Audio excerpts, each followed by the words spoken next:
Da, da, da. All right, this hangout on air is live. Thank you for joining us. Oops, I had everything just all over the place now. So, welcome to OreAni, the end of the spring season 2017, part 2. So, thank you for joining us today. Probably a smaller session today than normal, considering we went really long the last session. And with us today, we have Albert. Hello. And myself, and Yampasu to everyone. Yampasu indeed. So we have Mick that's going to be joining us maybe a little later. And let's go ahead and just get ready and start having some fun. I think some of the new season episode 1's already out, right? Yes, that's correct. This should be the week that should be starting things. Yeah, let's start. There are several other season stuff, like 2 core shows I think might be taking a break. I found out that My Hero Academia is actually going to be 2 cores for season 2. So they're taking a week break, and then they're next week there'll be an episode out.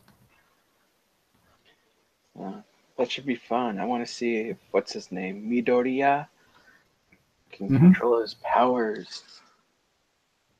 Ooh, scary. I don't think I could do what he did. Break every finger in your bone? Yeah, but like he did it twice, right? For some. Yeah. Oh man. Spoiler alert. Yeah. Actually, that's what made me watch the rest of it. I saw that on a YouTube video, like the best fights this season. All right. Nice. First title for today, we're going to be discussing some of the stuff we did talk about last week, which is ID0. And I actually had the chance to watch episode 1 yesterday because that's all I had. I got to get the rest. After Albert's recommendation, I kind of tried it. So I'll talk about that a little bit later, but let's just get started first. So ID0 is original anime by Studio Sanzigen. So Sanzigen means 3D, and so they are a computer graphics centered anime studio. Oh, there's Nick. Hey, Nick. Yep. All right. So Studio Sanjigen has been in existence for 11 years now, and they've done a lot of additional work for various companies. They've also done original work-wise. One of their first main series was Arpeggio of Blue Steel, which some of you might remember from back in 2013. Their last original, so Arpeggio of Blue Steel was based on a light novel. Their last original series was Bubuki Buranki from last year, which I personally hated and did not watch. I just watched like 2 episodes, and it was so bad and awful. I gave up on it. Right.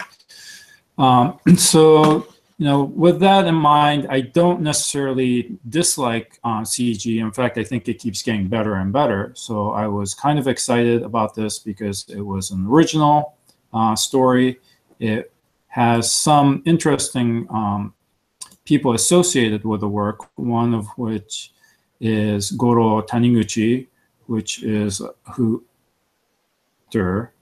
and then the writer for the series is Yosuke Kuroda, and he has been working steadily. He actually has written for My Hero Academia recently. He's been on a bunch of Gundam series, a lot of shonen stuff. He was in Saint Seiya, so he wrote episodes or contributed to episodes, and so the 2 of them had worked on a show called Scried, which I have up on the screen. You might remember, I think it was broadcast on Toonami at one point.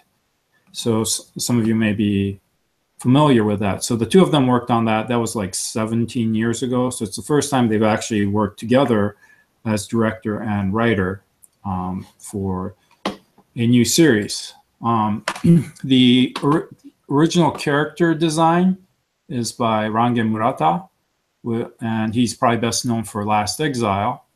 And this is a page from his website. And then, so I found out about who the character designer was later. But of course, he's credited with original character design, and you have to translate that into anime and specifically to CG.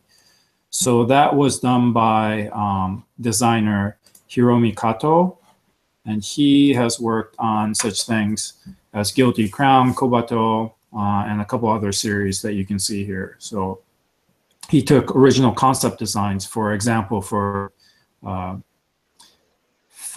Guilty Crown, original designs were done by Clamp, I believe, and then he translated that into the anime medium. So, it's got a lot of good people associated with it, and that is why I picked this show, because no one seemed to be interested.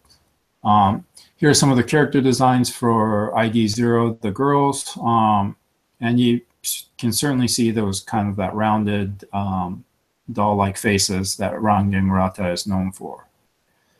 So enough about that. What's the story about? I think did you cover this in the preview episode that for OreAni? I guess probably not. I don't think so, because I think we only did one video. So okay, we didn't get So basically the story is in episode 1 there is a 20 maybe 30-second scroll of kind of the setting. So you find out that humanity has gone to the stars. They found this mineral called Orihalt that allows them transport FTL travel basically. And so this is a future where people have spread to the stars and are mining.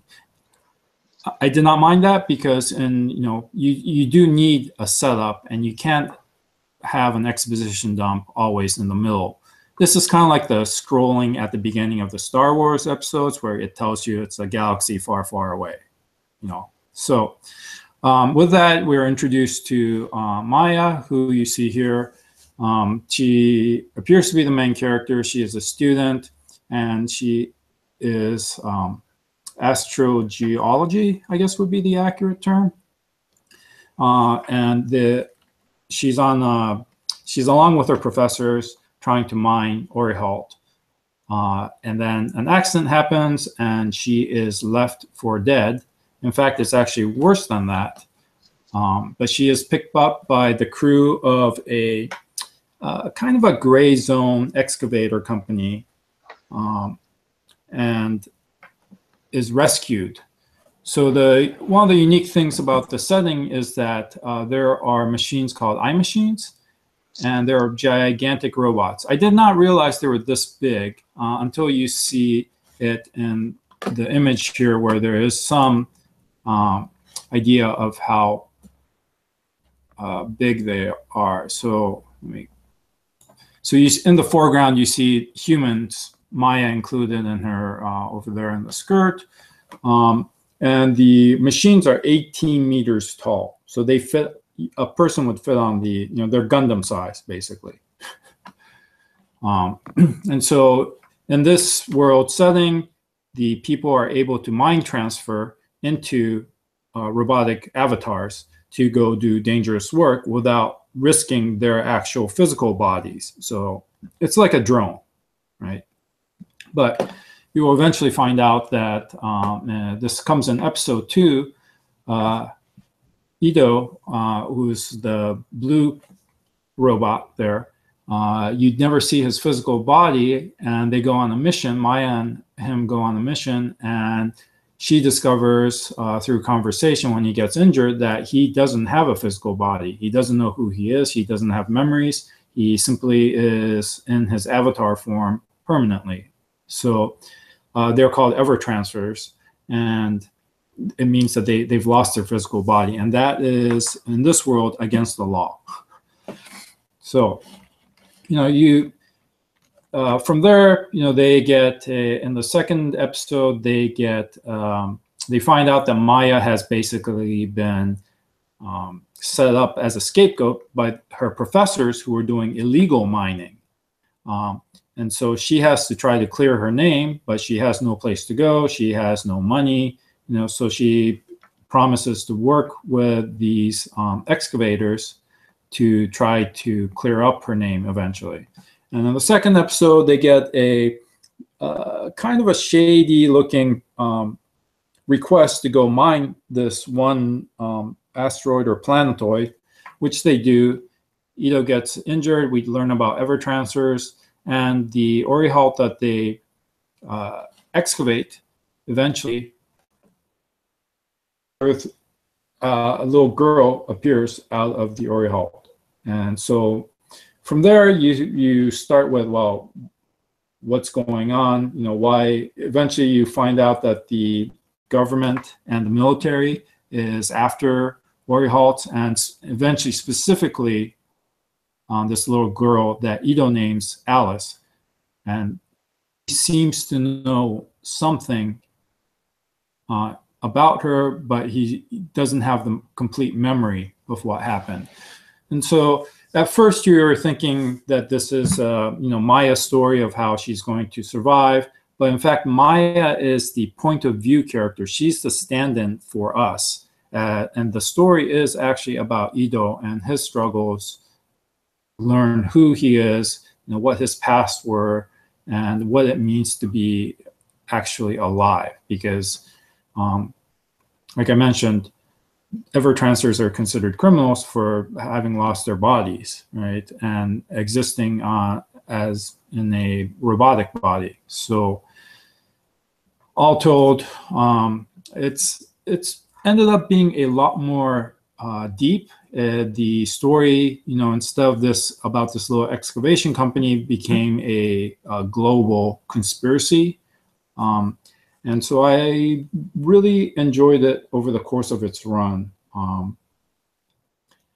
Now, the weird thing about ID0 was that the marketing material seemed a little bit weird. I'm going to play you a clip that is on YouTube by Bandai itself. So this is not a, we shouldn't get yanked by anybody.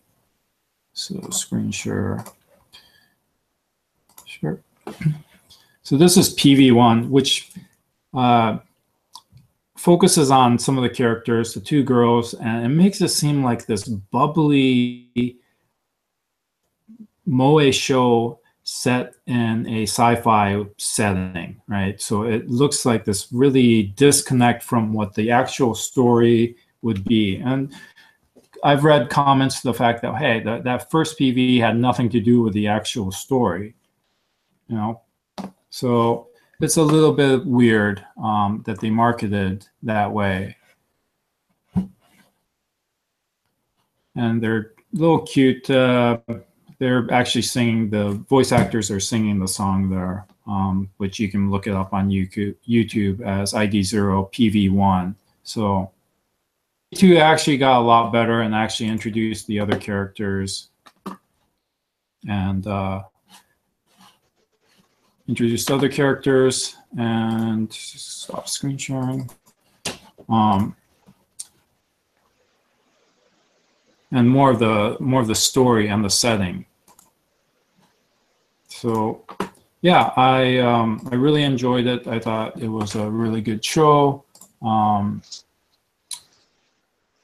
This scene is simply from when they're able to communicate in the virtual world.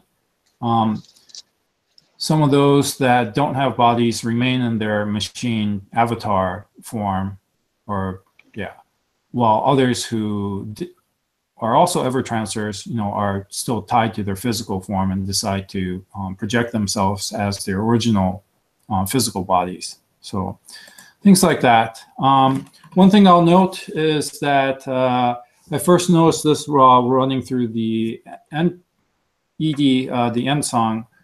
It's in association with Netflix, and ID0 will be broadcast on Netflix. I believe they're still doing the dubbing, so it is not currently available, but there is a placeholder for it. So it is forthcoming, and hopefully I think it would really appeal to audiences outside of Japan, especially with the CG factor and the sci-fi setting. I think it would be very appealing. So that is ID Zero. I highly recommend it. Any questions? No, actually, I really do plan on watching it since you talked about it last week. Yeah, it's 12 episodes long, and there were like two pretty hard to predict, plot twists that happened around I think it was 9 and 11. So I did not predict at all. So it was quite enjoyable in that sense too, when the story manages to surprise you. And the setting just kept getting deeper and deeper. There are some explanations that you need to make. But they're not done as an exposition dump. They happen to naturally occur in the story because Maya, our stand-in character, doesn't know about these things or didn't know that particular aspect, right? So when she first learns in episode 2 that Ido is an Evertrancer, there's a little bit of explanation about that, but it's from her viewpoint. But that's illegal. How could you be, an Evertrancer? That kind of thing. So it's well done in the story. And I thought Sanjigen, did a terrific job with the story, the setting, the world building, and the animation has come a long ways since Arpeggio Blue Steel. The characters and the subtle facial movements and expressions are a lot more believable, closer to more traditional hand-drawn anime. So it was enjoyable in that sense too. And I think that will keep improving. I wonder how the show would have been if they kept it all bubbly. Probably not It's very well. My guess would be something like that Modatsu Pirate Show or whatever it was called. The Bodacious Pirates? Yeah. Yeah, I did not see that, so I don't actually know. Yeah, but I was surprised with I wasn't too surprised to hear who did the character designs or where the ideas came from, because you could definitely tell his work. But I do plan on watching this. Maybe I'll pick it up next week. Yeah, I unfortunately have to get through those final twists myself. I've been playing catch up on a bunch of series, and this is just one I didn't get the last few in for, but I'll finish it for sure. Okay, cool. All right, thank you. That was very informative. I could see you're very passionate about this show. Unlike the other show I'm going to talk about, Danmachi. What do you call this? Danmachi Sword Oratoria? Oh, I thought it was orchestra all this time. We can call it orchestra for you. Sword Orchestra. So, this Danmachi, basically the first season that came out like 2 years ago, was it almost? Yes. Perhaps, yeah. Followed Hestia and that whole thing going on with them. While this story follows the Loki group, mostly Eisen, and also this annoying little girl. Lafia. For some reason, I always forget her name. That's how much I hate her. I just keep on forgetting her. Lafia, yes. No, I'm not going to say that she didn't need to belong or anything like that. It's just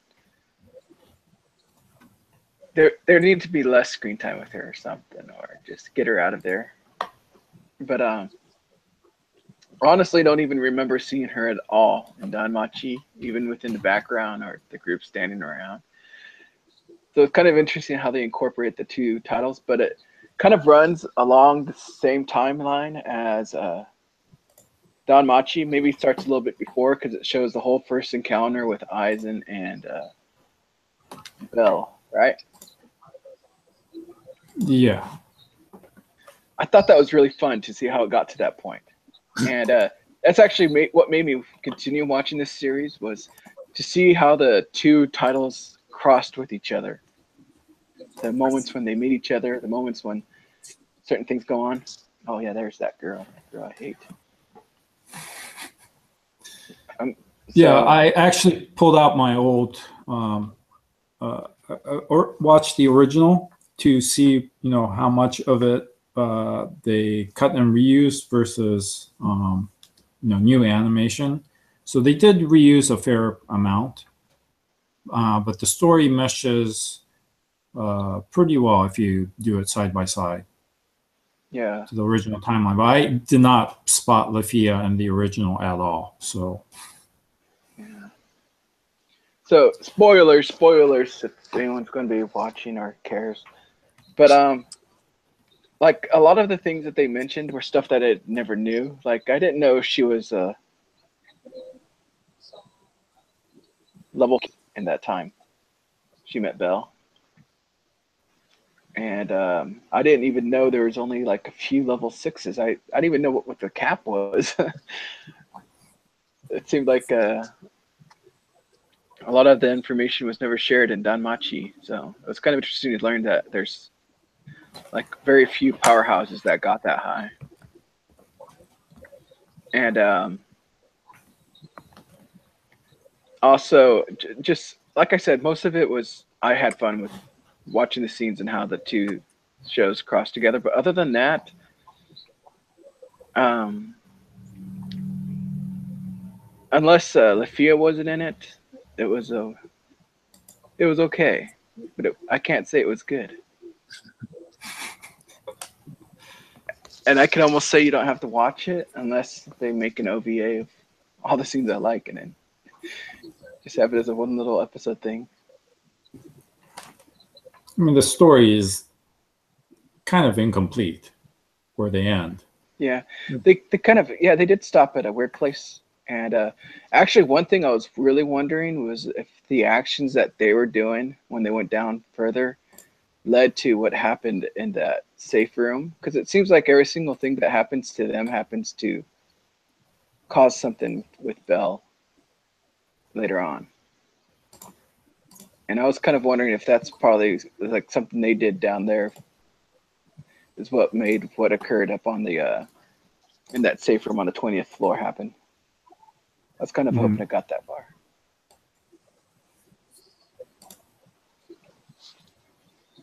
But we also did meet, I think, another god within this story. But yeah, not much to say about this title unless Nick has something else. But I can't say I enjoyed it. Yeah, I was just going to mention that. I did rather enjoy the original Danmachi quite a bit. Not to compare it to Sword Art Online, but it kind of had that vibe of this character kind of getting explosively big, because that was like the premise of Danmachi. He gets a skill and he literally explosively grows. And that was just kind of like the pacing Sword Art had, is the only correlation I was trying to make there. But then this one came out, and I actually thought it was by someone else, like someone else took over the original story, but it was actually the same person who made this original story for Danmachi. And, I kind of thought about it for a moment, and it's really interesting how Belle's story kind of covers his explosive growth, and you can see this character kind of quickly springing up, and you could really kind of feel Ai's frustration in this series, because it was more about her stagnation, because she is kind of toward that upper level limit where it's not like there's a clear definitive thing that makes you the next level. You basically have to like push yourself to the limits while accomplishing like a historically great feat, and that's kind of like what pushes you to the next level. So with Eyes, in this sense, it was all about her trying to literally push her limits and getting that feat complete to hit that next level. And you kind of, kind of felt that stagnation in the storyline. But to me, that's kind of what made the story a little bit flat too, in comparison to the original. I just like the original story a little bit better than this one. What felt a little more like slice of life to me, like alongside the action adventure stuff. It was just kind of rather, slow paced, and that's like what I mostly remember from it. Yeah, pacing wasn't that great. The story's kind of incomplete. There's a lot of, I think, issues with some of the characters, but Actually, it is what it is. I actually kind of liked how you said that, because when I think about it, Don Machi, almost all of the story arcs, maybe there's like one little episode or two that to be more of some moments where it's slice of life, or Lafia is trying to just, pick up Eyes or just have fun with her, wants to be with her type of thing. Mm-hmm. So I think that's why Don Machi was so much more fun, because it was the adventure you were going on and having just a lot of this action and just having fun going with him. While this one, you're like, oh, come on, let's go into the tower, let's do something.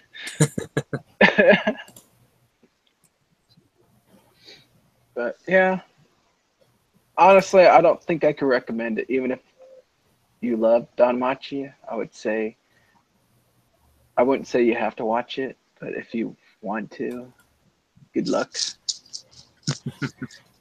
Because this I don't know, this series almost killed it for me. I was like,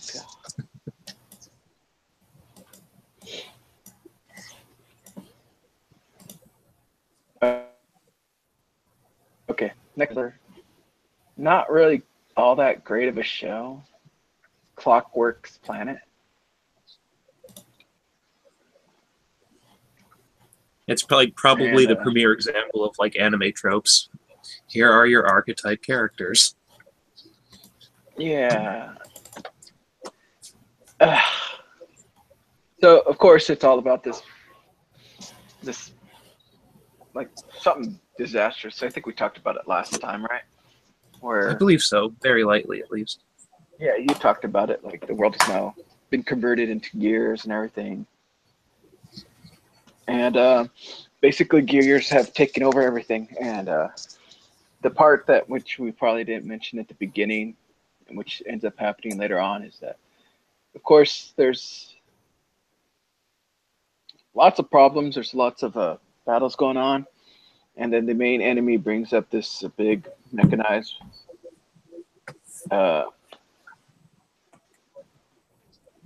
weapon. This is electromagnet. And just basically starts destroying all the gears and making things not work. So I don't know why I watched all of it or kept on watching it, but I think it has to do with the main character. The main character, to me, was pretty interesting, pretty fun.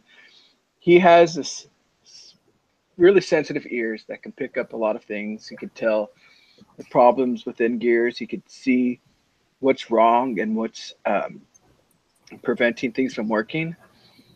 But also, in a sad sense, he just doesn't have the skill. He can't do anything. He can't fix things.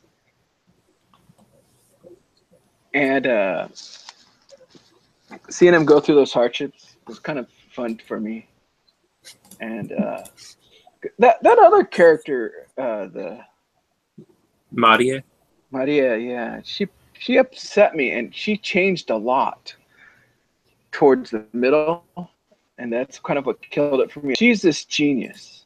She can do a lot of things. She can fix almost anything, like in no time flat, just with her skill alone. And she's strong. She's very forward, but almost in the middle of it, she becomes this wuss at every little thing that happens. and she has to be picked up by the boy. The boy always has to tell her, what do you think you're doing? You're stronger than this, or why are you cowering there in the corner? We got to do something. And she's like, oh yeah, you're right. Why am I doing this? Why am I like this? This is not me. Almost every corner, which kind of got a little annoying because that's not how they showed her at the beginning. And it just really bothered me when they did that to her. So I'll just say I somewhat disagree, but that's just me. Like, what would you say? Well, I think it was more of the scale, because Maria is depicted as this like really genius character who like memorized all the world's gear blueprints and like just knows, like has it in memory how to fix any kind of problem. So which is why she can like quickly assess fixing problems. But I think where she started breaking down is because it's hard for her to identify what's wrong. That's something that the other character, Naoto, can do in an instant, and that's why they end up working together so much throughout the series. But I think it was always because she was hailed as this like young child prodigy who could, do just about anything. Does she start running into the scenarios where she has to rely on this kid who can't do it all? That I think that's really what causes her shortcomings, because like without his input, she can't do what she can do. You know what I'm saying? But that's just my interpretation. But yeah, I originally picked it up because I was intrigued how it would try to make a world of gears. And, it was a gimmicky show, but I like when animes do gimmicky things sometimes, just, play around with the concept that is science fiction. And I did kind of laugh, like when they did those like weird kind of principles, like where electromagnetism really wrecks gears. So like electromagnetic communication is mostly banned on this planet world, and everything's literally done by gears. It kind of made me wonder how people communicate like so quickly, like with a telephone. But that was just a background thought of mine. But I actually did quite enjoy it through the ending. Like, I liked the problems it posed, and I just kind of, it got crazy at times, sure, but it is that kind of show. Like, it is this like young age shonen kind of thing that doesn't take itself too seriously. And I mean, for what it was, I thought the story was pretty interesting, and I at least liked seeing the characters, even if they weren't really well developed. You're kind of introduced and just are told their personality, and proceed with that information. But like sometimes it's fun for me to fall back on this gimmicky stuff that anime worked many years over to make into tropes. So yeah, not the greatest show, but I enjoyed it. And it was interesting, but I can't say it was good or great or anything like that. I almost have a hard time saying I want to introduce this to someone, because especially my group of friends, yeah, they may find it interesting at the very beginning, but they'll definitely wouldn't finish it. Yeah, I was actually really kind of bewildered by how they chose to end it too. Like, if you recall, like when the two of them kind of do that transcendence thing and they're like fixing gears in that like yellowish light world. Yeah. Crazy stuff was happening there, and I didn't really like. That's where the series kind of started losing me a little bit, because it used to depict the characters as, they had that niche strength. He could identify problems because he had that crazy intense hearing. She could fix anything. And then they're like, the enemy weapon fires a really big cannon at like their central tower that like drives the world for the most part, and like clears the thing in half and like literally destroys things. And they're like, oh, well, we're just going to take what's left over and make an even better gear than what was originally designed. And that Naoto character, who could only ever find problems, all of a sudden he's in this transcendent light. He's like throwing gears together. He's creating stuff. And like, to me, I'm like, where did that character development come from? Like, this guy could never work on gears or anything, and now he's like working alongside the person who could, and they're like equals. Yeah, that kind of bothered me too.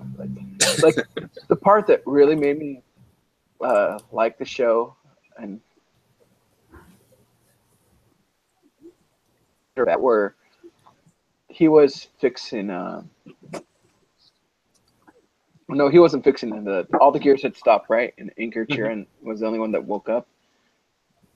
So, as they dragged the other girl's body, can't remember her name. Can't remember anyone's names for any of these series. I swear. Ryuzu. As he's dragging Ryuzu, and then he finally convinces Maria to fix her. He's standing back there, upset that he should be the one there. He should be the one fixing her.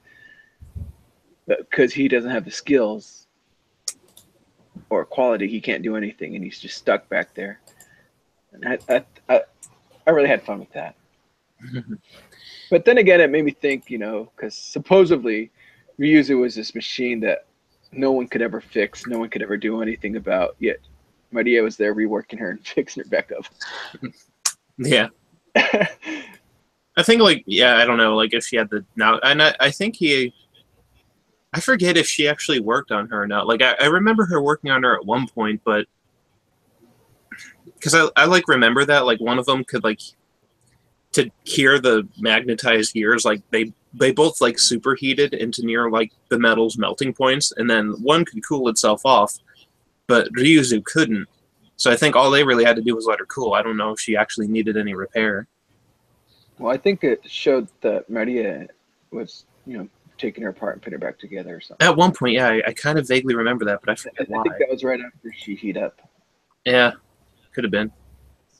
But other than that, like I said, I'm not going to say it's bad because there's quite a few fun points, but it wasn't good. And like you said, the whole trope things that they added. I mean, they even had him cross-dress as a girl.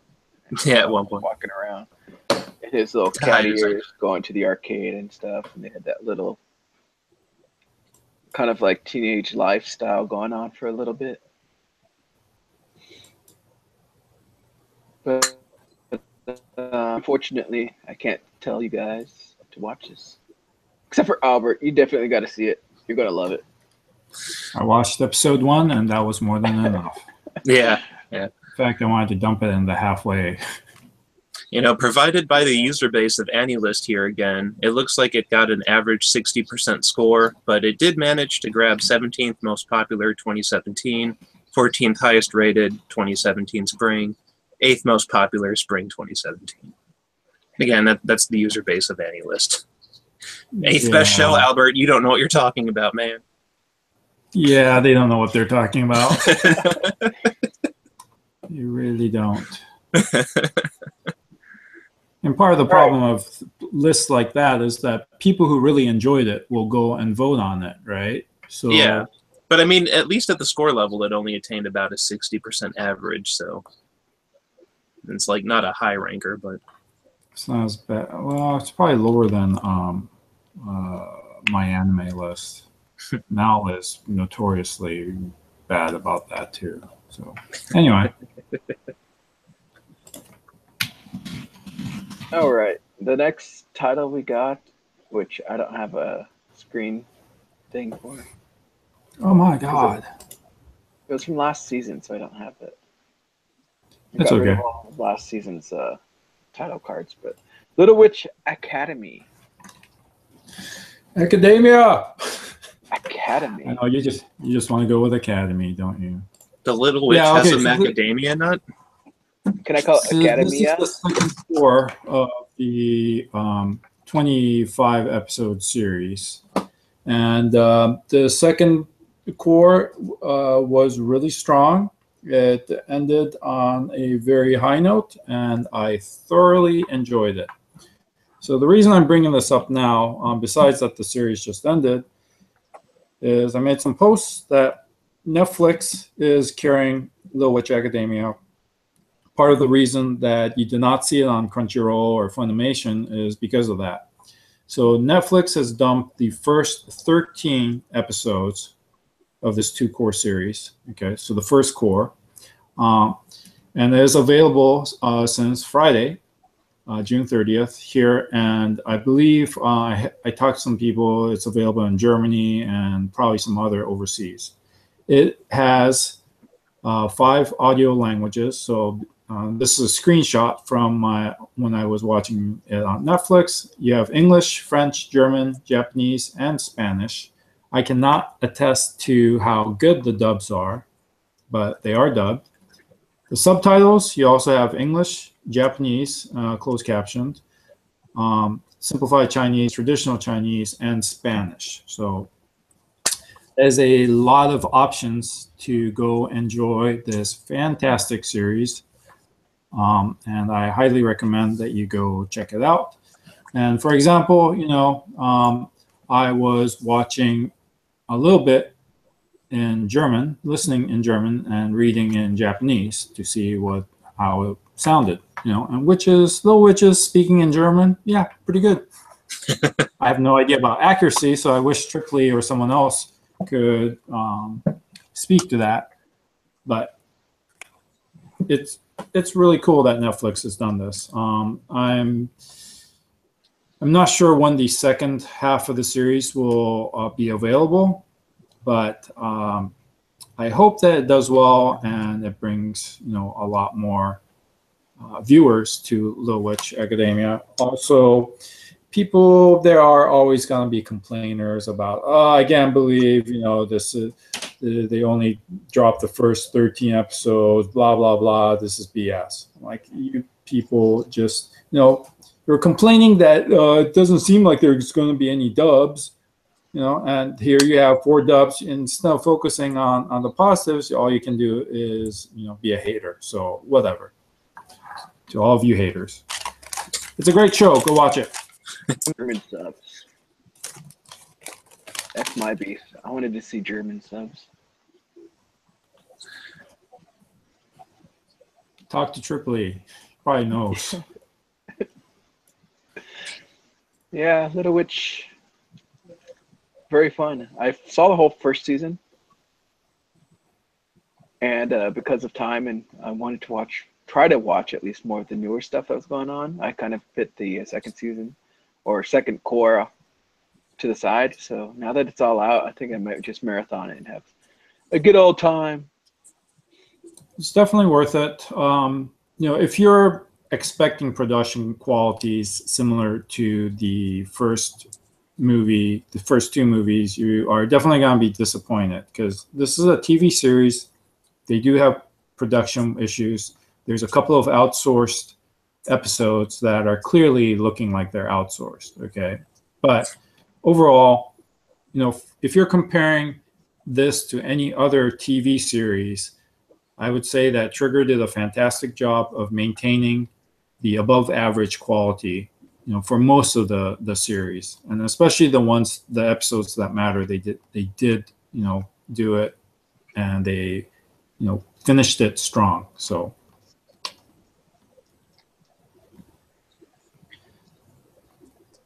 yeah, I didn't choose to watch it, but just because I had the stats pulled up here, Albert might have redeemed himself with this one a little bit. Rating-wise, it ranked number 5th in the winter season, although it ran in spring. It got considered for winter when it originally started airing.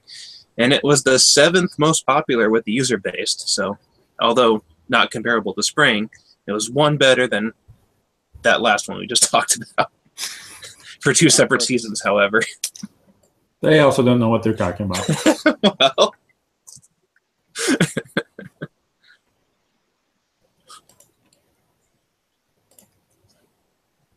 All right. I can't wait to watch it. I don't know. Trigger's been this decent titles, and I'm excited to see what they make next. Yeah.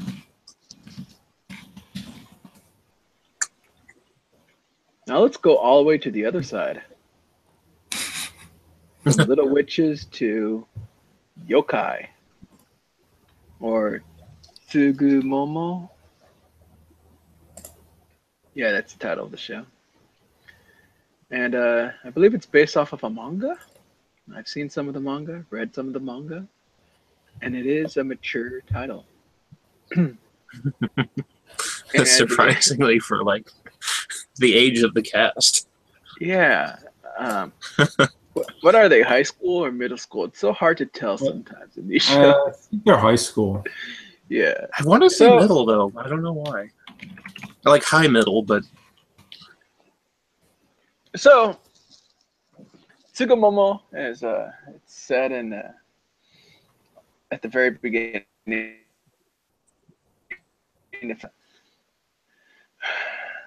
Things that come to be due to possession, like you have an item that you eventually gets possessed and becomes a powerful tool that you can use. And then Asomagi, I think, is what the other one was. I can't remember the true names, but is when it, instead of you possessing the tool possesses you, or something like that. So, this show is just crazy, crazy, crazy perverted and fan service. I mean, there's a lot of scenes where they're in the bath, and then at one point, she's even, I think, at the, not the age, because these things don't have ages, but she has that look of like a most, or elementary school, however you want to say it.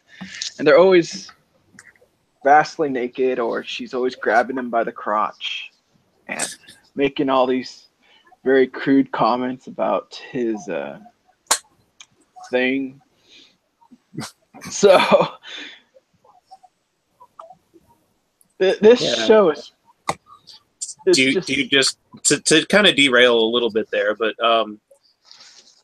yeah, like at first she kind of had a much older appearance because, you know, she's been around for a while, but at one point she gets into a fight with like a certain god over something, and her and the god expand so much power that they temporarily regress in age to reflect on how much power they've just recently lost until they recuperate it. So like two characters in particular like get younger throughout the show. And yeah. Yeah, so you got Kuriha, which is hit Kazuya or Kazuha. I think it was Kazuya, right? Yeah, Kazuya. Ends up Kuriha is the obi, or the sash that goes for the kimono that he's fighting with. And actually, is this going to be 2 cores, or is it just 1 core? Oh, it's only 12 episodes, but it ends at a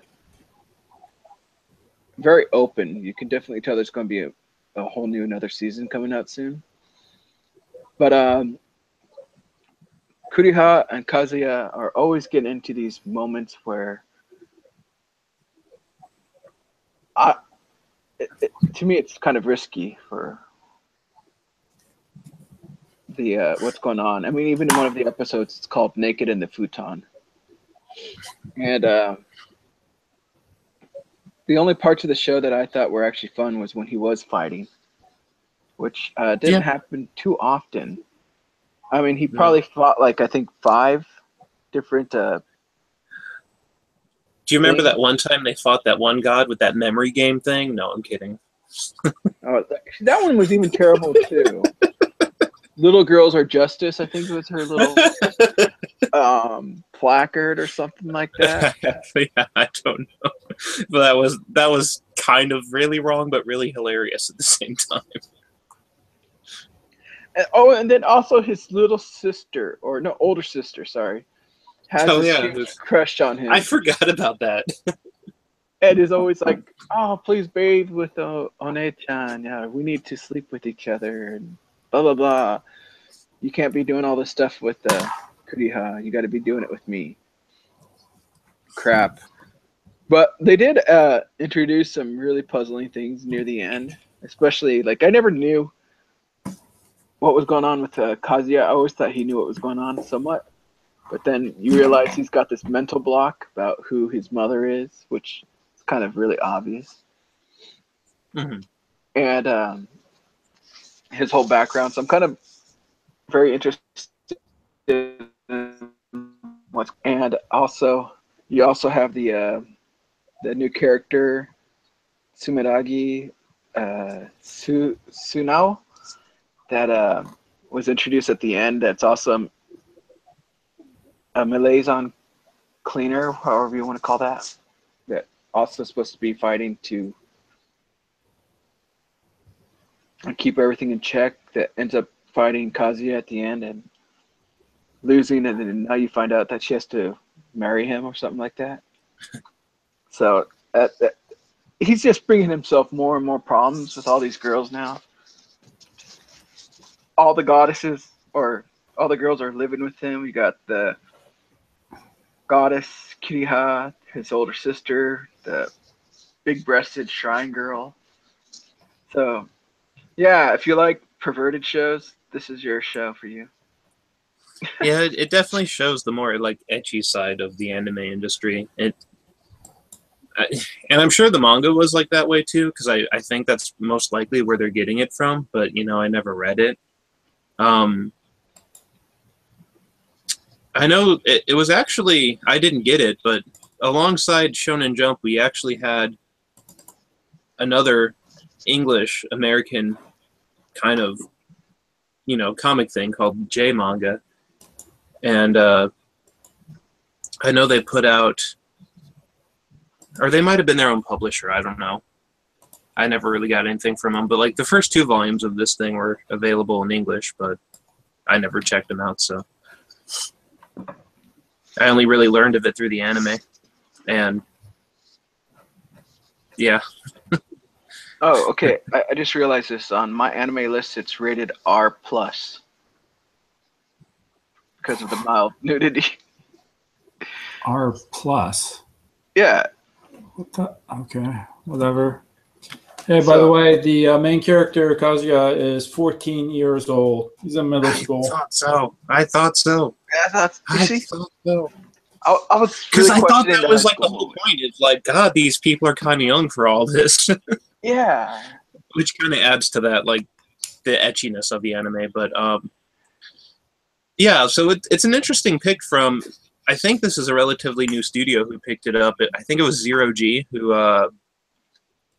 has got something coming out this season. It looks like a knockoff of Free or something. They did a short, and they did the baseball one, the battery one that I always thought was an electrical thing more so than baseball because it was called Battery. But so like a lot of their shows haven't really got too well ratings yet, but I don't know if it's just the content they're picking or they're able to get or whatever. Yeah. But how come? I have to honestly, with all the pervertedness and everything in it, I kind of really did enjoy the show. Mm-hmm. The battles were fun. What was going on was pretty decent. Like if we took away all the fan service, I think a lot more people would enjoy it. But because of the fan service and everything that's in there, it might be hard for a lot of people to get into it. Yeah, like for whatever reason, when I was first watching it, and like how he had the obi combat, right? Like they used layers of obi to make stuff. It was actually not reminding me like composition wise, but how they were combating remind me a lot of that Read or Die, like paper mesh stuff. So yeah, that was always. I kind of wanted to go rewatch Read or Die because of this thing. Yeah, that was always fun actually in this series, was watching his growth and development with using the OP.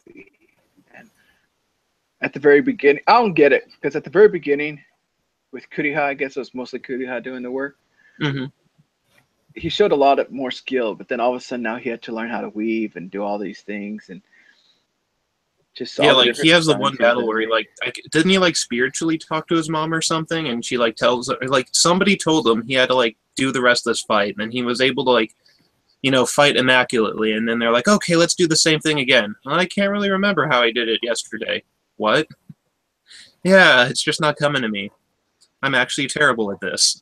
And I always hate when they do stuff like that. Yeah. Like, if they're going to be a prodigy, leave them be a prodigy. Just don't, like, randomly give them the skill for one fight and then go, okay, reset, switch. Yeah, that was one thing that bothered me as well. But other than that, if if you get past the fan service, which I think is super hard in this case, you might have fun with this show. Mhm. But other than that, it's not for kids, even though it looks. Even though it's about 14-year-olds. Don't show it to 14-year-olds. I mean, Evangelion, the characters are 14-year-olds, right? I forget. Shinji, Asuka, and them. 14-year-olds. Are they? I'm hazy on that. I thought that's all what they were. So I think 14-year-olds are pretty common in anime. But yeah, this show is just. I mean, they even had a whole episode where one of the enemies was like possessing a Galgay game. Yeah, that was. I thought that, you'd like the art book one or whatever, the sketchbook. Yeah, that one is cool. Actually, I think I've read that far in the manga. Everything else after that, I didn't read. Because I started it when it first was coming out. But then I kind of stopped, and it's just gotten so much further. But yeah, I mean, try it. By the end of the first episode, you'll see the type of fan service it will have, especially as it goes on later on. But like I said, to me, it kind of got worse because, of course, Kiriha ends up becoming this little elementary girl. Same with the goddess. But rather than talk about all these titles that were kind of really risque, let's change it to something a little more decent. Sakura Quest.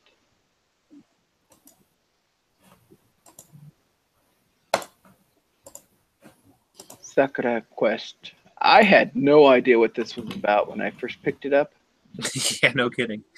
I just saw the pink-haired girl and went like, oh, Sakura. There's a lot of pink-haired girls with the name Sakura. Let's see what this is about.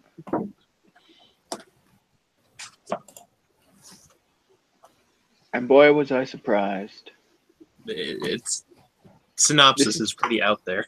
Yeah, this is the second title in anime that I've heard Chupacabras coming out. What was the first? Negima. Oh. Remember, they have the whole Chupacabra expedition. I didn't really get into that show. Chupacabra. So, they have this. I think it's like a running joke in Negima that they have this expedition that's always trying to hunt the Chupacabra. They even have chupatees or T-shirts and stuff. It was just a crazy show, in a good way.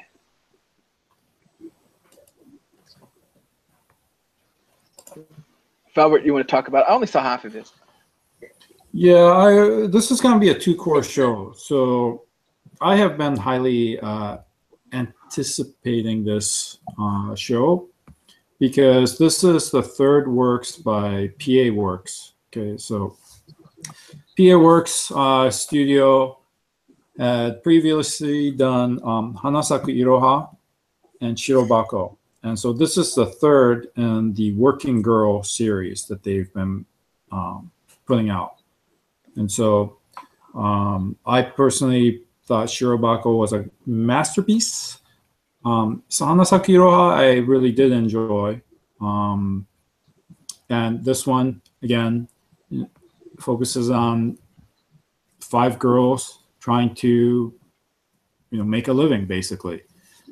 And the setting is a little bit off than the normal because this is set in rural Japan, right? This is like a countryside. And the main character, who is the pink-haired girl, Yoshino, she has this memory of the happiest moment on her life was when she was crowned like the I think she was supposed to be queen for a day or something like that, but she doesn't remember where. And so it starts off with that, and then you're like, where's this going? And it turns out she's, telling this story in the middle of a job interview. She's been applying, she has graduated. She finished university and is applying for jobs, but despite applying for more than 20 jobs, she's failed almost every single one of them, right? And so running out of money and reason to be in the city of Tokyo, her mom is like, we're cutting you off. You're going to either find a job or you can come back to the country.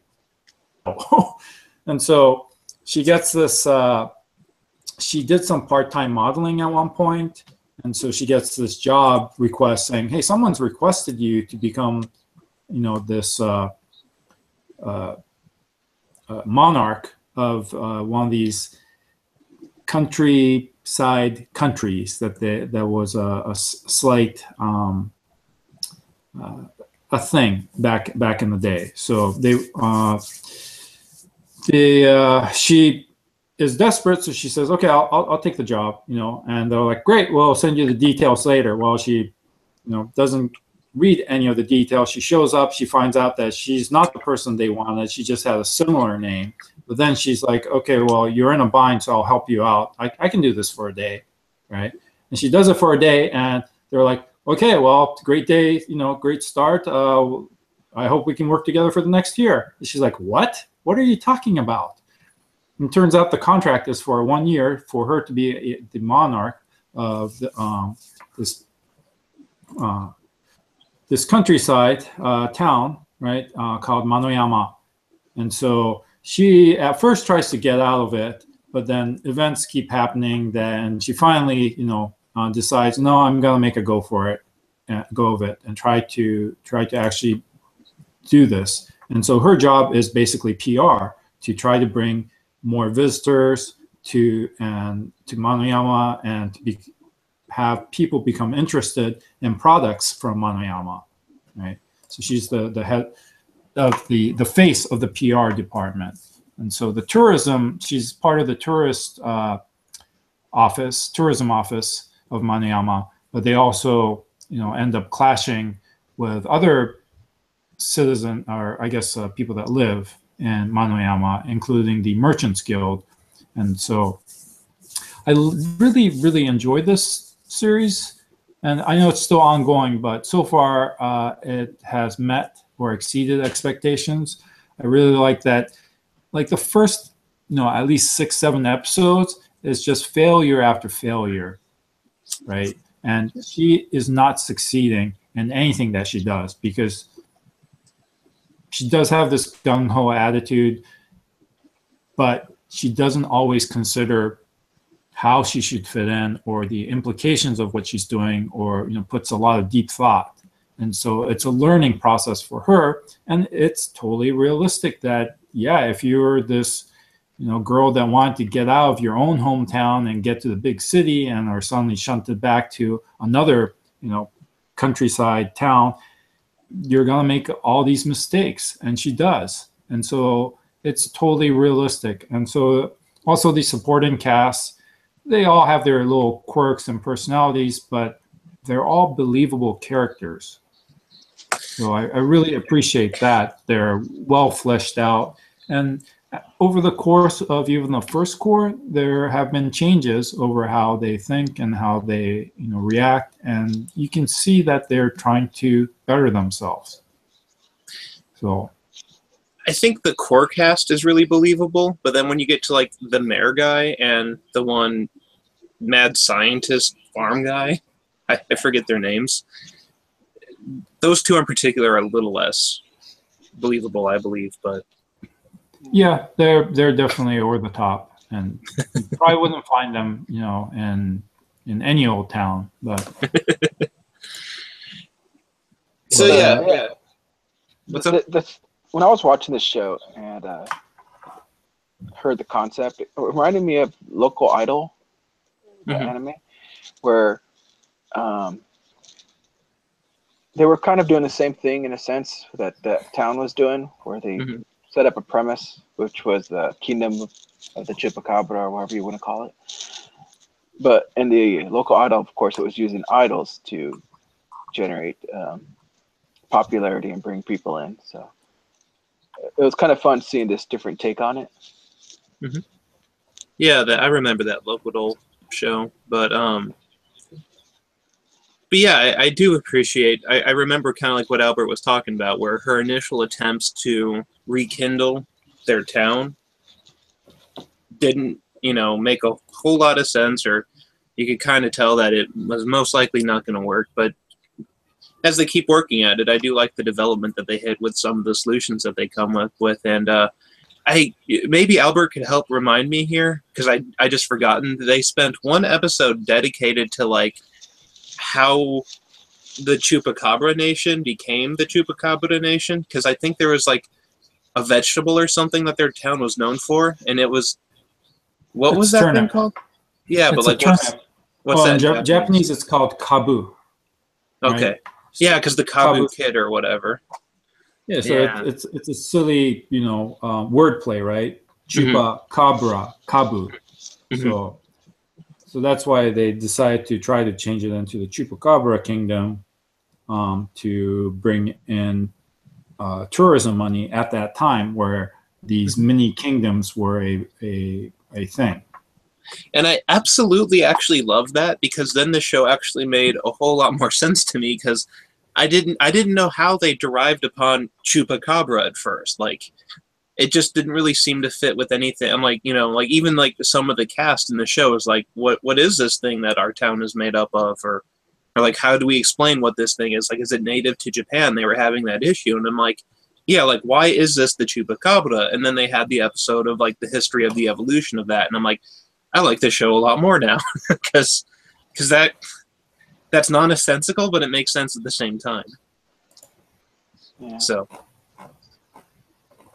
Yeah, so I've watched up to episode 11. Episode 11 was actually really good. And, there's this foreigner guy that's been hanging around town that everyone calls Mr. Sandals because he just walks around in sandals. Odd character, right? mhm. And so you get a little bit of his backstory, and he's actually critical to the story.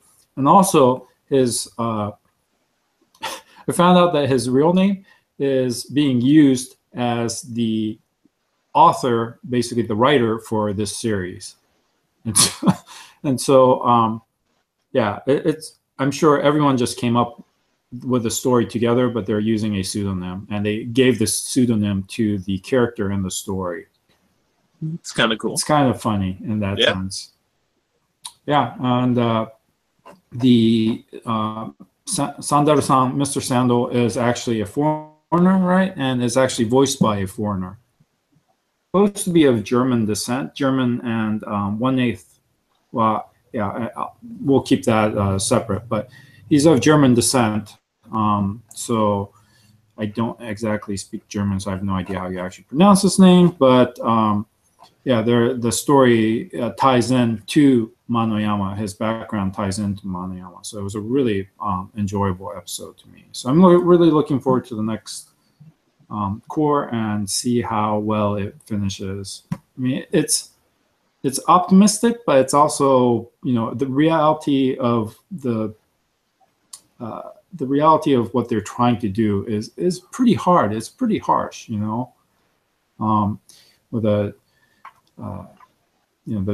the whole country versus town, right? And then the emptying of rural Japan and the reduction in population, all that is in play. And I do not envy her or the tourism board's, task that they have to overcome in the future. So we'll see how it ends. But I'm sure optimistically, but at the same time, it's really tempered by the harsh realities of rural Japan.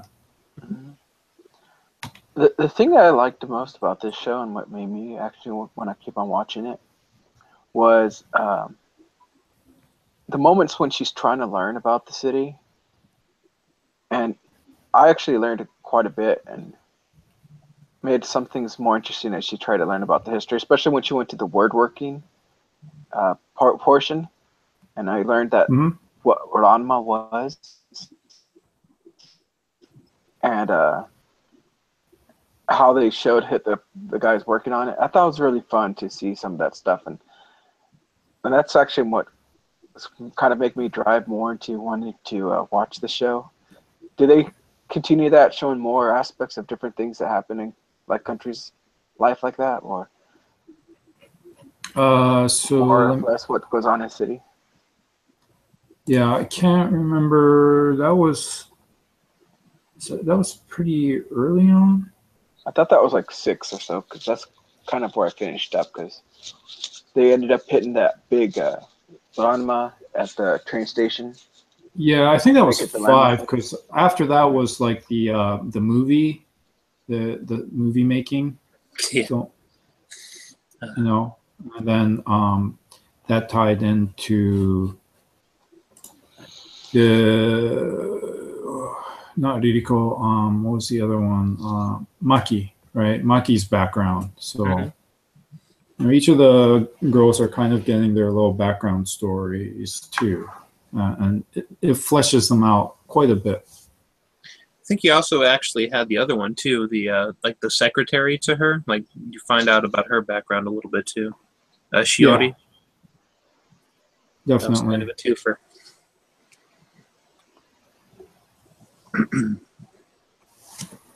So yes, people should watch the show because it's good.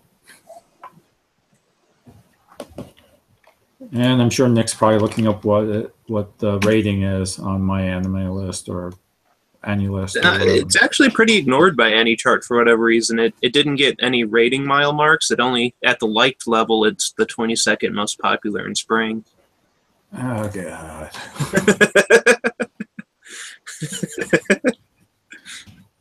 I'm disappointed. Yeah, I understand, Albert. Yeah. I'm not backing it as official statistics, but they're just fun to throw out every once in a while. My anime list 7.11 score. Oh, the but average. I know. Oh, this one actually doesn't have any like ratings at all. Like it just, I guess it didn't get enough to even bring up the graph. I wouldn't be surprised if whatever list you have has magical warfare at the top. It's not the list I have. It's like basically the links that you like link all of our episodes to. I like to pop it up and just look at the stats. Or what was the other one? Handshakers? Which I did enjoy Handshakers a little bit though. So the storytelling was a little bit of a wreck. They did things a little backwards, but not the time and place here. So okay, never mind. I liked it enough. So Nick, do you want to talk about anything else? Because we went through our list. So from this season, because it's something I have finished, I did it right away. Do you have Kado's end card in there? I'm going to be a little bit spoiler free because it's something that I was going to see if Albert would get into or not. But what's the full title? Sekai Suru Kado, or Kado the right answer in English. Okay, I have it. Sekai Suru Kado. Kado. So this one really intrigued me. It as a lot of people are saying, even like at the review level, it starts off really strong. It has a really interesting initial premise. Basically, an X-dimensional being, and not necessarily fourth, appears in this cube over Japan. It just kind of grows out of nothing and kind of swallows this airplane that happened to be trying to take off from a runway. And you've come to find out that, the military is called in. They're analyzing this big, I forget how big it was, but it was this huge cube that is a perfect cube. And our scientists and the military are trying to mess with it. They're, you're walking up to it, you're putting your hands on it, it's not letting you through. We're trying to figure out what this thing that just appeared in, like, on a Japanese airport is. And near the end of the first episode, after they're messing with it, a being appears from the inside, along with a passenger from the airplane. And he basically tells the world that he is visiting from another dimension, and he wishes to talk to the people of Earth. Not necessarily just the leaders, but Earth as a whole, which is rather impossible. So, he's in Japan, so immediately the Japanese government tries to make a quick response team to just station right outside this cube, so that they may try to talk and negotiate with this X-dimensional being. Negotiation is a big theme throughout this show. The main protagonist, hang on one moment, because I got to pull that up. Shindo, Shindo-san, is like Japan's top negotiator when it comes to anything political. Like, they send him to deal with UN stuff, or they always fly this guy to handle any political negotiations they need. So Shindo kind of takes this position as an interpreter for this being of the X dimension. At first, the being who came over did not know how to converse with humanity. Having X-dimensional senses, they are not used to just using voice or visual cues. So he floods information at Shindo, and it kind of overloads him, and he's kind of they kind of come to a medium of how humans communicate. And you just have this exposition where this X-dimensional being just starts learning. He tries to learn our language. He's trying to absorb the culture. And at the same time, he's trying to communicate with Shindo, who has to communicate to the rest of the world what his intentions are. And just because I want to kick out the plot here, his intention basically is he's from another dimension, and he wants to provide advancement to the human race. He wants to give the human race things that they have excess of in X-dimensional space. And he introduces, I don't really want to spoiler anything, so roughly 4 devices throughout the first 8 episodes that really minorly alter humanity, but also has a lot of serious implications. And that's something that I liked. Whereas ID0 kind of had that, what it means to be human, it kind of just to give you a small spoiler, one of the devices that he introduces early off is a wormhole, like a little device that's a wormhole to unlimited energy, immediately solving all of the world's energy crisis. If we could hook up all the cords to this thing, and he makes actually more, small spoiler, than just the one set. But, the world has to figure out how to deal with it. Like right now, Japan has 30 sets of things that could provide unlimited energy. And the United Nations kind of meets up, and they're like, all right, well, what are we going to do about that? How do we give that to the world? There's only a certain amount of sets to them. How can we fairly share that with the world when we can't handle a lot of political issues at hand now? And it's just this really interesting show that I kind of thought about, how it would, if that was presented to us, how would we deal with it? How would it actually affect the human race? And that's where I had a lot of investment with the show in its earlier episodes. Towards the end, it kind of has, and not a drama emotional, but the X-dimensional being kind of changes after coming to Earth and learning its culture. And I think a lot of people kind of really fell off with how they chose to end it, with him expressing his views in certain ways or stuff. But I, through and through, I enjoyed the whole show. So the ending, the last 2 episodes might be a little bit weak, but it's still interesting to see the premise of how humans would react to being presented with unfounded advancements that it's not super tech at all. These aside from the unlimited energy was, well, the fourth device is kind of like pretty broken too, but it's interesting to see how the world reacts to being presented with, should humanity accept this gift? Like, who's for, who's against, how do we manage this? And that's where the show kind of kicks in with, negotiations and expressing viewpoints. And that's what I liked a lot about Sekai Suru Kado.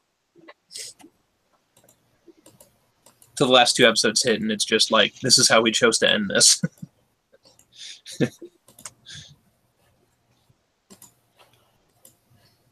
I'll admit, I skimmed. I didn't watch. I skimmed through 3, and I didn't see anything that was interesting. So I guess it's just in the storytelling that makes it interesting. Or yeah, because like you have this whole element of, is this thing friend or foe? Is he going to become friend or foe? And it's just like everyone's interpretation, and it's definitely in the storytelling now. Kado, which shares the title of this show, is a device that the X-dimensional being utilizes to control the transition between his extra-dimensional senses to the 3-dimensional world. Because, he has a lot more senses than we do, because he has more aspects of dimensional space. So he's kind of like limiting himself to come here. And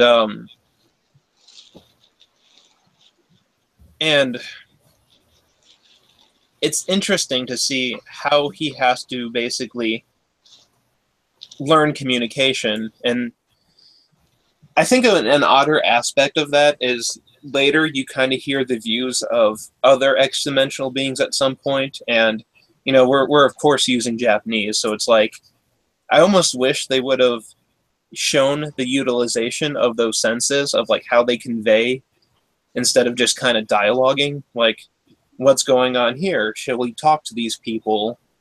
Are we going to send someone in to do something? And, there was a little bit more they could have done, but all in all, it's a show that's on the rare side. You don't get shows that just kind of come out and instead of telling a slice of life story or, being the One Punch Man or the My Hero Academy with crazy powers and all that other stuff. This is a show that's all about analyzing, where humanity is at this current time. Like, a very subversive thing that it tried to do was state like what our mentality is to how we react to certain things. And they don't focus on this a lot, but it's absolutely true in a lot of other senses. Like, we had the presidential elections here not too long ago, and you kind of had two clear factions of people who developed clear opinions on both the candidates. And it's like, it's just that process of determining what's right and what's wrong to you, hence the name of the show, The Right Answer. Kado. So how was the animation itself? I saw that it's actually a CG. Yeah, it's full CG. It's done by Production IG, I believe. I think Toei it's Animation. Oh, Toei. Yes, that's right. Jeez, my bad. For being full CG, I liked it a lot better than the other full CG from Sanzigen. You can look up screenshots of it. It's a lot cleaner when it comes to the background meshing with the characters. Because, Sanzigen really kind of went out there with the whole space thing. Like, how do you make asteroids look practical when we don't really practically have them? The only thing that really drew my attention that I actually wonder how they made was the space that the X-dimensional being lives in. It's not Kado, because Kado basically controls it, but that cube that has like an endlessly transforming internal geometry. It's like it has these not even like oscilloscope patterns, or not oscilloscope, the kaleidoscope. Sorry, wrong scope. And it's always constantly moving while being like a solid object. And I just kind of want to know how they made it. Because it's like this really complex geometry that's just constantly moving, and it's like, is that code? Is that like, how did you make this cube thing? I am intrigued. Like at the animation level, it just drew me in every time. Just because like even the interior of it, the same stuff was going on, and I'm just intrigued with, like I said, how they made that possible. No one else has done something like it that I know of. Not that I've watched every anime out there, but this object that they've created in CG is unique to me, and I would like to know how they made it, but I don't. All right. Okay.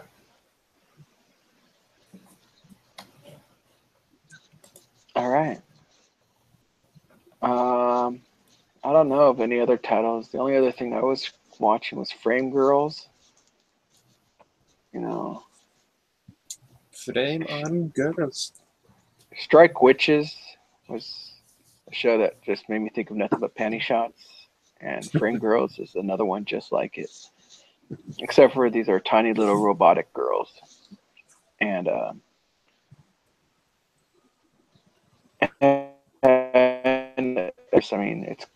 there's been a lot of these types of shows coming out over the years, and I think this one's the most perverted out of all of them.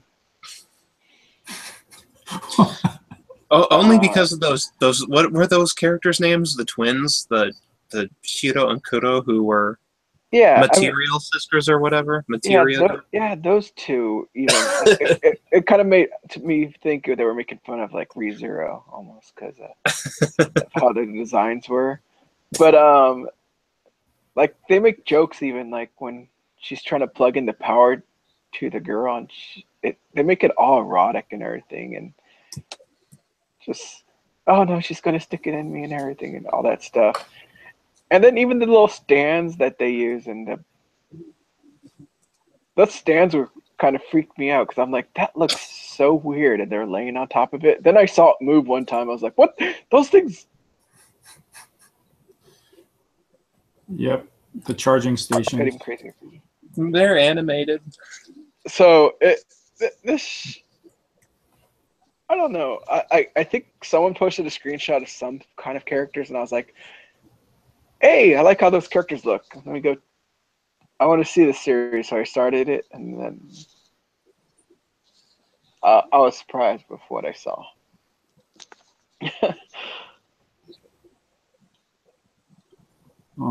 So how did Zero から始まる魔法の書 end up? I'm like an episode or two away from finishing that one. Okay. I never got to the end either. Yeah, I'm stopped at like episode 3, so just was wondering if I should continue or not. Oh. I mean, somewhat interesting, but yeah, like I don't think it's anything like really special, but I can give you a synopsis on up to where I'm at least, if that's what you would like.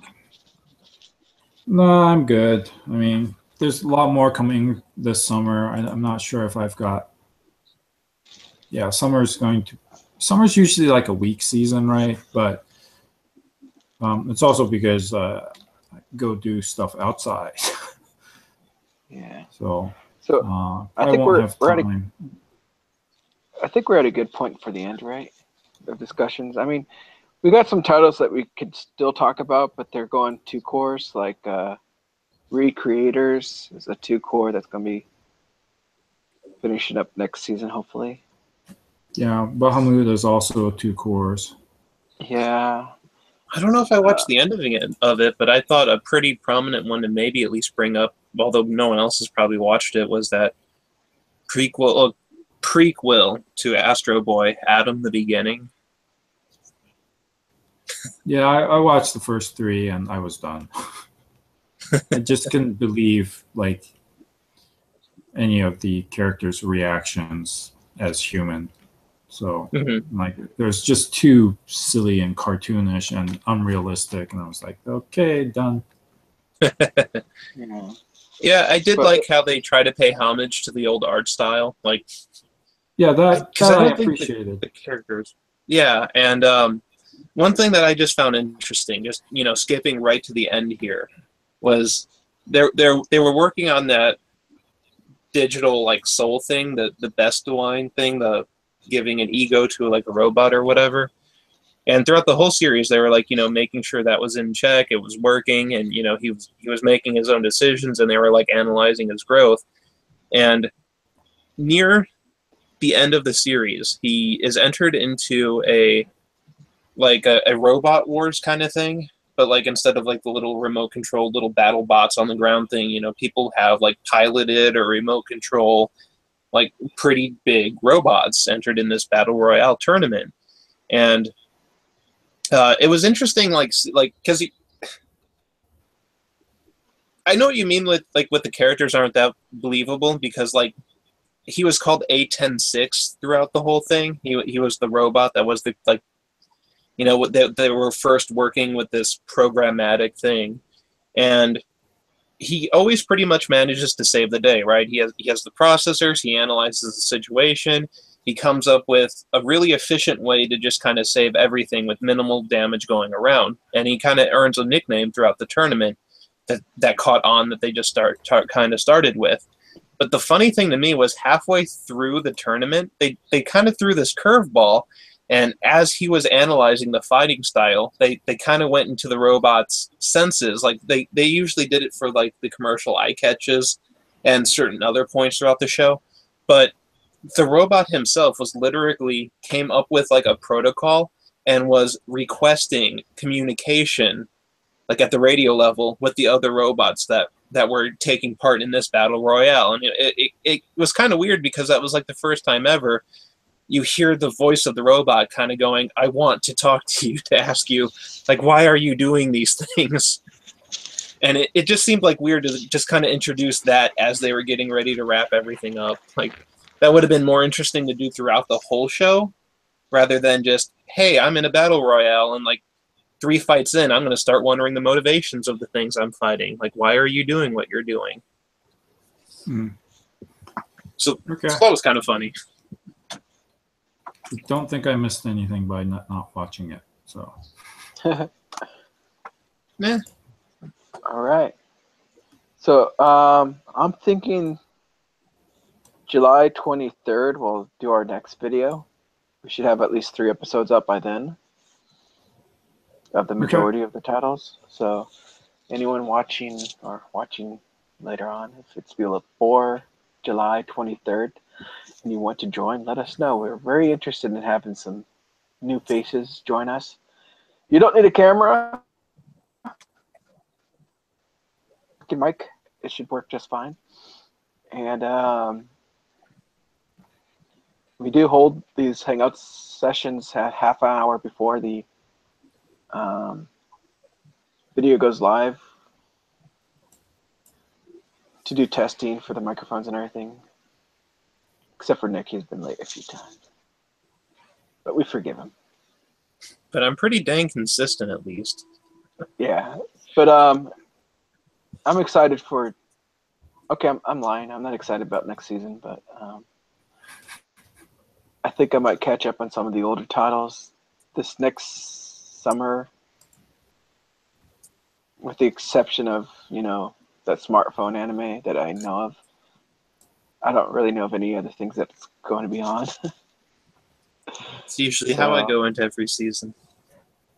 So I'm hoping that I hope I find at least one gem, because this season didn't have anything that stood out 100%.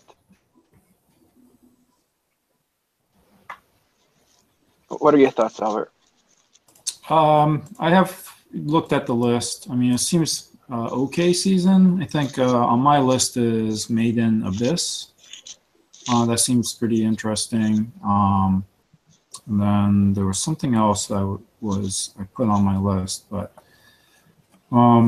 yeah, and then basically continuing on with Sakura Quest and Razor Bahamut. What about the Shinobi Ninja Girl? What was her name? The Nobunaga. Chidori? yeah, I'm still watching that.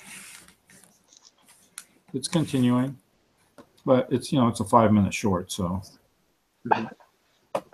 Is it still just as good? Quick wit. Yeah, there's a little gags and word plays and all that, so it's entertaining for 5 minutes.